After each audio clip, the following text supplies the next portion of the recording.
राष्ट्रोन्नति के पथ पर नित्य प्रेरणा। एक दिन, एक पृष्ठ, एक विचार। श्री गुरुजी समग्र 12 खंडों का संक्षिप्त रूप भारतीय विचार साधना पुणे द्वारा प्रकाशित किया गया है। मैं डॉक्टर श्रीमती स्वाति सदानंद गोडबोले इन विचारों के एक पृष्ठ को प्रतिदिन वाचन के माध्यम से आप तक पहुंचाने का प्रयास कर रही हूं। यह प्रकाशित विचार हमें प्रतिदिन प्रेरणा देते रहेंगे। आज दिनांक 9 नवंबर का विचार, मानव का कल्याण ही अंतिम लक्ष्य। प्राचीन काल में ईसाई मत चला। उनकी मान्यता थी कि देशों की सीमाओं को तोड़कर ईसाई मत का साम्राज्य संपूर्ण जगत पर हो जाएगा, तब सारे लोग ईसाई होने के कारण मिलकर रहेंगे, मानो उनका एक राष्ट्र बन जाएगा। इस प्रकार की धार्मिक कल्पना को लेकर उन लोगों ने प्रयत्न किया, लेकिन परिणाम क्या हुआ? जो लोग ईसाई बन गए थे, उन्होंने क्या अपने राष्ट्र जीवन को छोड़ दिया? ऐसा नहीं हुआ। इतना ही नहीं तो भिन्न भिन्न देशों के लोग ईसाई बनने के बाद भी अपने राष्ट्रीय अभिमान को लेकर आपस में लड़े। England, America, France, Germany, Italy, Spain सभी ईसाई हैं। इन ईसाई होने वाले देशों ने आपस में इतना खून खराबा, इतना नरसंहार किया, जितना पृथ्वी पर अभी तक अन्य किसी ने नहीं किया होगा।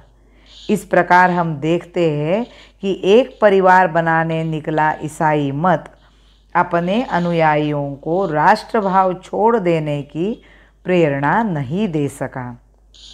इतना ही नहीं तो इन लोगों ने राष्ट्रभाव के लिए ईसाई मत को ही तोड़ मरोड़ कर अपने राष्ट्र जीवन में लाकर बिठा लिया। इसके बाद इस्लाम का विचार आया। इस्लाम के बारे में कहा जाता है कि इस्लाम कोई सीमाएं नहीं मानता। इस्लाम राष्ट्रवाद को मान्यता नहीं देता। इसके बाद भी हम देखते हैं कि अरब कहलाने वाले ही आपसी ईर्ष्या, स्पर्धा व द्वेष रखते हैं, आपस में लड़ते हैं।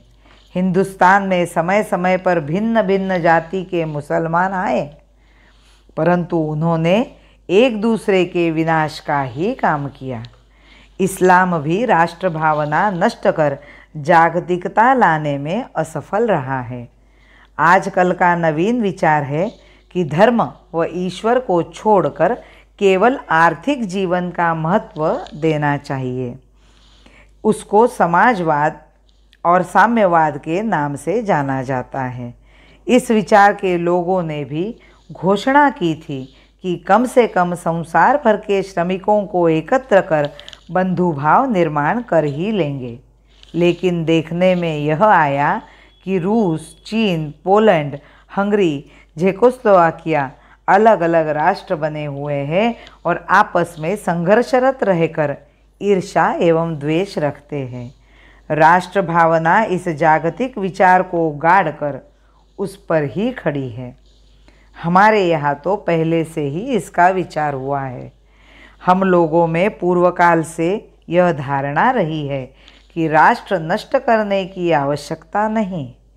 सारे राष्ट्र अपनी विशेषताएं कायम रखते हुए परस्पर एक दूसरे से पूरक बनते हुए विविधता में समरस होकर मानवता का पोषण और संवर्धन कर सकते हैं। हमारे यहाँ केवल मानवता ही नहीं, पशु पक्षियों का भी विचार किया जाता है।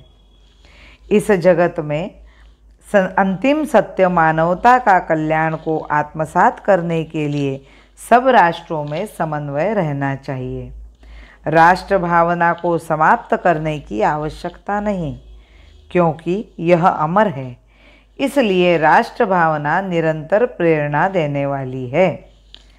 बाट तेरी जो हते हैं विश्व के ये नयन सारे, बाट तेरी जो हते हैं विश्व के ये नयन सारे, त्राण पाना चाहते हैं साधना के ही सहारे, त्राण पाना चाहते हैं साधना के ही सहारे।